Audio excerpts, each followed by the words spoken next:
Je ne peux ni vous dire mon nom, ni vous dire précisément quel est mon métier. Car malheureusement, si je fais ça, ils sauront qui je suis, et je risque de perdre mon travail. Mon but est uniquement de vous relater les faits étranges qui se sont déroulés, car ceux-ci méritent d'être écoutés, et non enfermés dans de vieux casiers, à croupir dans la poussière. Ce que je peux vous dire sur mon travail, c'est que grâce à lui, j'ai accès à des témoignages écrits vraiment particuliers. Ces témoignages sont rédigés par des agents de police sur le terrain, en intervention, ayant vécu de choses étranges lors de leur opération. Il y a de tous les cas dans ces dossiers, mais la section qui m'a réellement glacé le sang, c'est la section paranormale. Les gens doivent savoir, et c'est pour cette raison que je vais vous partager quelques notes venant de ce dossier. Chacun des faits que je vais vous raconter viennent de différents policiers qui ne se connaissent pas et travaillant dans différents commissariats. Sans plus tarder, les voici. Première entrée, Josh Morgan, commissariat de Huntsville, Alabama. L'intervention concernait un appel, celui d'une fillette, qui avait demandé l'aide de la police car son père était en train de battre sa mère. J'ai été appelé immédiatement, et avec mon collègue, nous nous sommes empressés de rejoindre le lieu indiqué. Une fois sur les lieux, nous nous sommes rapidement dirigés vers la porte d'entrée, et nous avons frappé. Après quelques coups, un homme nous a ouvert. C'était Monsieur Scott, habillé d'un marcel et d'un short. Ce dernier semblait encore à moitié endormi, et étonné de notre présence. Nous lui avons posé quelques questions, et avons parlé du fait que sa fille avait lancé un appel à l'aide, et que l'on avait besoin de la questionner également. Monsieur Scott a alors écarquillé les yeux, mais avant qu'il n'ait pu dire quoi que ce soit, nous avons entendu des hurlements provenir de ce qui semblait être l'étage du manoir. Les mots étaient clairs, et la voix féminine disait « Arrêtez-le, pitié, il a un couteau ».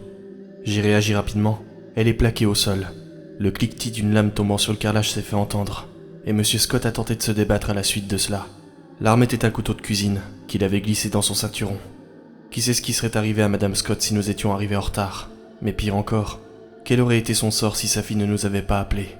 Justement, le fait étrange, le voici. Dans le cadre de la condamnation de Monsieur Scott, nous avons interrogé toute la famille qui se trouvait dans la maison familiale. C'est de cette manière que nous nous sommes rendus compte d'une chose vraiment étrange. Les violences de Monsieur Scott viennent d'un fait particulier, même si à mes yeux, rien n'excuse une telle barbarie. Cette violence soudaine semble faire suite à un drame familial, duquel Monsieur Scott avait du mal à se sortir, duquel il ne pouvait pas guérir. Il s'agit là de la mort de sa fille, survenue 1 an avant notre intervention. Ce qui est le plus alarmant avec tout ça, c'est qu'effectivement, il n'était plus que 2 dans ce manoir à y vivre. D'où provenait l'appel? Était-ce réellement celui de la fille Scott, décédée 1 an auparavant? C'est une question qui n'aura jamais de réponse, si vous voulez mon avis. Deuxième entrée, Ethan Wolf, commissariat de Little Rock, Arkansas. Si j'avais su, j'aurais laissé les choses telles quelles, et jamais je ne serais intervenu. Je sais que je n'ai pas à intervenir seul, mais c'était là comme un réflexe, et je ne pouvais pas laisser une chose comme ça se produire. L'affaire dans laquelle j'ai été impliqué a bien failli me donner une sale réputation, et c'est pour cette raison que je souhaite la notifier. Tout a commencé le 21 mai 2015, alors que je patrouillais dans le quartier de Wingate. Il était environ minuit, quand mon collègue est sorti de la voiture pour se soulager un instant, tandis que moi, j'étais resté du côté passager à l'attendre. Il faisait plutôt chaud, alors j'ai baissé la vitre. C'est de cette façon que j'ai entendu les cris. Des cris terrifiants, qui semblaient demander de l'aide. J'ai agi rapidement et ai crié à mon collègue de revenir. Mais je n'avais aucune idée de l'endroit où il était passé. De nouveau, les cris de douleur ont fait écho, et j'ai pu immédiatement localiser l'endroit. C'était une sorte de ruelle de l'autre côté de la rue. J'ai appelé des renforts, et j'ai couru en direction du bruit, arme à la main.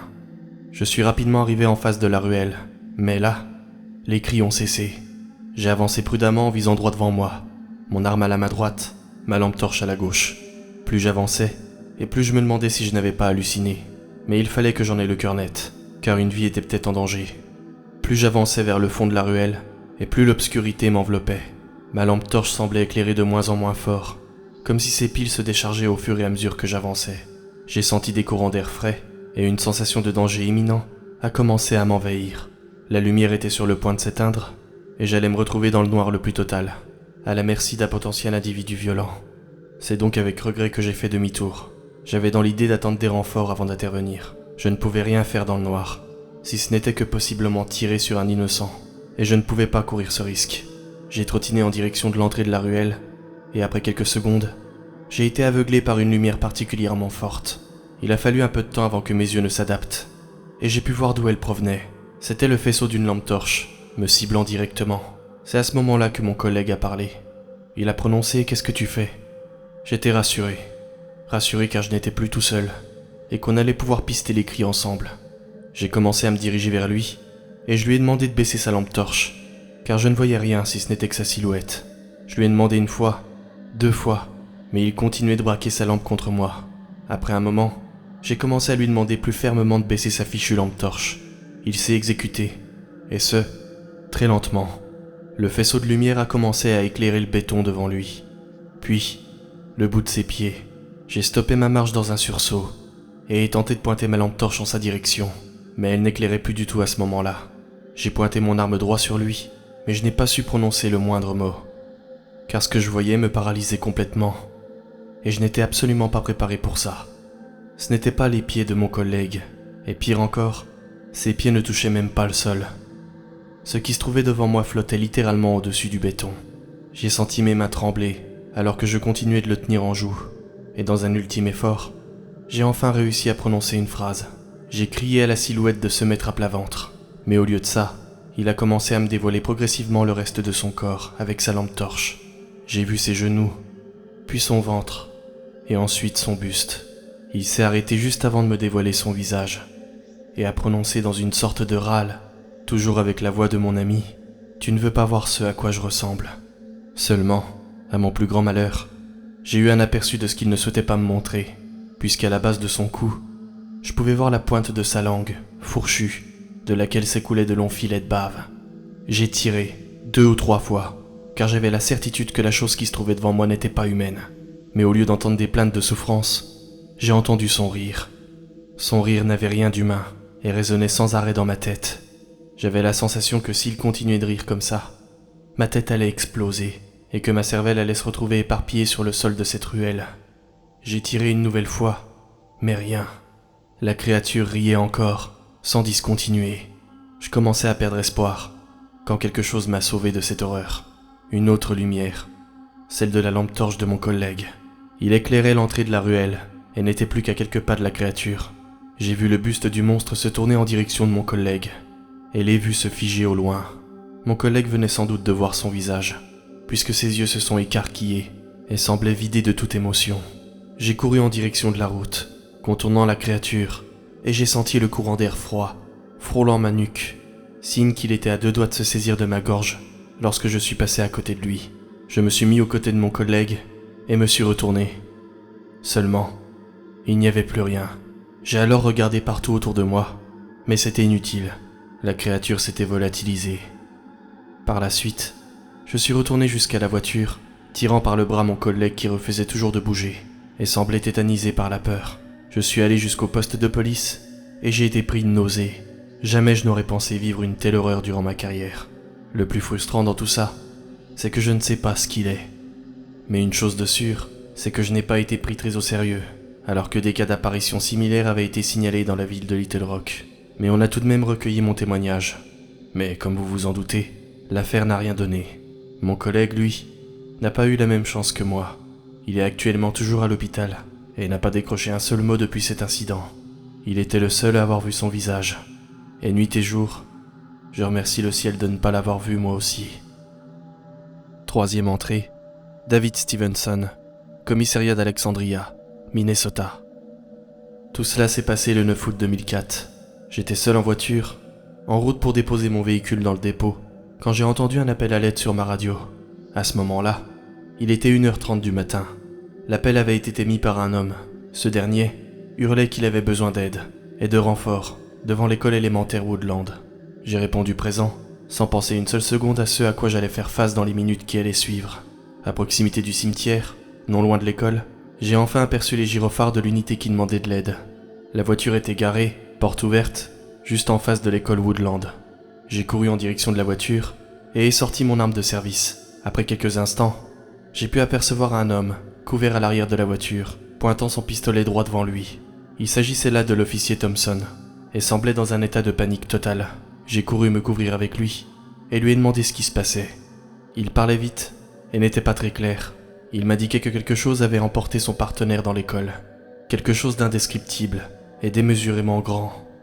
Nous avons attendu des renforts, et après quelques minutes, nous étions toute une escouade devant l'école. Sans attendre plus longtemps, nous sommes intervenus et avons franchi la longue allée menant à l'accueil de Woodland. Les lieux étaient particulièrement froids, bien trop froids pour un mois d'août. J'ai demandé plus de détails à l'officier Thompson pour savoir précisément ce que l'on était en train de traquer. Il m'a alors répondu que c'était un homme d'environ 2 mètres de haut, portant un costume 3 pièces noires. Nous avons fouillé absolument partout, aux étages, dans les différentes salles de classe, jusqu'au sous-sol de l'école. Mais il n'y avait aucune trace d'un passage. Vers 2 heures, nous nous sommes résolus à faire demi-tour et à chercher aux abords de l'école en extérieur. L'officier Thompson et moi-même étions restés en retrait à l'arrière, tout en surveillant autour de nous. Et au moment même où l'officier a franchi la porte d'entrée, cette dernière s'est violemment refermée sur moi. J'ai crié, leur demandant de m'ouvrir, pensant qu'ils m'avaient fermé la porte au nez, mais je les entendais pousser violemment la porte, sans que celle-ci ne cède. Je ne sais toujours pas ce qui a fermé cette porte, si c'était le vent ou quoi que ce soit d'autre, mais même en tirant de toutes mes forces, cette dernière ne bougeait pas d'un iota. J'ai donc décidé de passer par l'une des fenêtres, ce qui impliquait donc de franchir l'une des salles de classe qui se trouvait sur ma droite, car l'accueil ne possédait, malheureusement pour moi, aucune fenêtre. J'ai franchi la porte de la salle de classe et me suis dirigé vers la grande fenêtre qui menait à la cour de l'école. J'étais sur le point de briser la vitre, lorsque j'ai entendu un bruit particulier sur ma gauche, là où s'adossaient les nombreuses tables et chaises, comme si quelqu'un griffonnait quelque chose au crayon de papier sur une feuille ou un cahier. Je me suis tourné en direction du bruit, et j'ai vu le partenaire de l'officier Thompson. Il était assis sur une chaise, et tenait devant lui un cahier ouvert, sur lequel il griffonnait d'étranges formes, et des sortes de symboles, sortis tout droit d'un film de science-fiction. J'ai posé ma main sur son épaule, et lui ai demandé ce qu'il était en train de faire. Il m'a regardé, avec un regard qui paraissait livide, privé de toute vie. Il a posé son doigt sur sa bouche, et m'a demandé de faire moins de bruit. Il m'a ensuite chuchoté qu'il n'entendait pas ce que le professeur lui disait. Mon regard scrutait encore son cahier, lorsque j'ai entendu un bruit sur l'ardoise du tableau en face de moi. Lentement, j'ai levé la tête et posé la main sur mon arme que j'avais précédemment rangée dans mon étui. Quelqu'un se tenait de dos, face au tableau. Il mesurait bien 2 mètres de haut au moins, et sa tête touchait presque le plafond. Il était en train de dessiner les mêmes signes étranges qui se trouvaient sur le cahier. Mais ils étaient étrangement difformes, car sa main tremblait de façon inhumaine. En réalité, c'est tout son corps qui tremblait de cette façon. J'ai fait une erreur monumentale à ce moment précis, car au lieu de m'enfuir à toute vitesse par la fenêtre avec mon collègue, j'ai pensé à voix haute. Dans un murmure à peine perceptible, j'ai prononcé « Mon Dieu, qu'est-ce que c'est que ça ?» Immédiatement après ça, il a arrêté d'écrire au tableau et s'est immobilisé. Son corps ne tremblait plus, mais sa main tenait toujours la craie, appuyée contre la grande ardoise. J'ai sorti mon arme et hurlé en direction de la fenêtre. Je sentais que quelque chose d'horrible était sur le point de se produire. Seulement, mes collègues n'ont pas été assez rapides. Ou plutôt, il a été bien plus rapide qu'eux. Le grand homme s'est retourné et m'a montré son visage décharné. Il n'avait plus de pupilles, de nez et de lèvres. Il ressemblait au grand brûlé sorti tout droit de Hennepin County. Tout ce qui s'est passé ensuite est allé très vite. L'homme s'est accroupi et est passé sous la grande table. Puis, il a rampé à toute vitesse sous chacune des petites tables, en renversant plusieurs sur son passage. J'ai vu mon collègue lever les yeux vers moi, toujours aussi vide, et n'a eu le temps de prononcer qu'une seule et unique phrase. Cette phrase c'était « Il a besoin de moi. Laisse-le me prendre. » Et là, j'ai vu 2 immenses mains se serrer autour de ses mollets sous la table. 2 mains blanches, dépourvues de pilosité et d'ongles. C'est à ce moment-là que j'ai pu enfin ouvrir le feu pour la première fois. Mais la balle a traversé son avant-bras, sans laisser tomber une seule goutte de sang. Il a tiré sur les jambes de mon collègue, qui est tombé de sa chaise, et a disparu à toute vitesse sous la table. Je me suis immédiatement baissé, pointant mon arme droit devant moi. Mais j'ai découvert avec horreur que j'étais seul dans cette salle de classe. Ni mon collègue, ni le grand homme défiguré ne se trouvaient là. Ils avaient complètement disparu. Je n'ai pas eu le temps de faire le tour de la pièce que j'ai entendu le bruit de verre se brisant en éclats derrière moi. Mes collègues étaient là et m'ont immédiatement demandé ce qui se passait, pourquoi j'avais crié à l'aide. Pour être tout à fait franc, je n'ai rien osé dire. Je leur ai menti et leur ai expliqué que j'avais cru voir quelqu'un au fond de la pièce.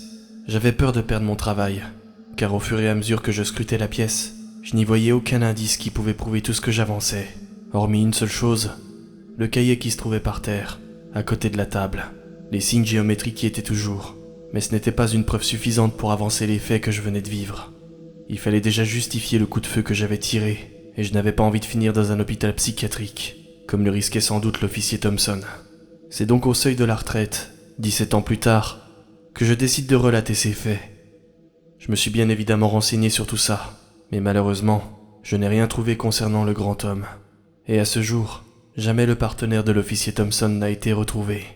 J'ai toujours le cahier avec moi, et la seule chose vraiment étrange et troublante que je peux en tirer, c'est les nombreux « aidez-moi » qui étaient écrits entre chacune des figures géométriques.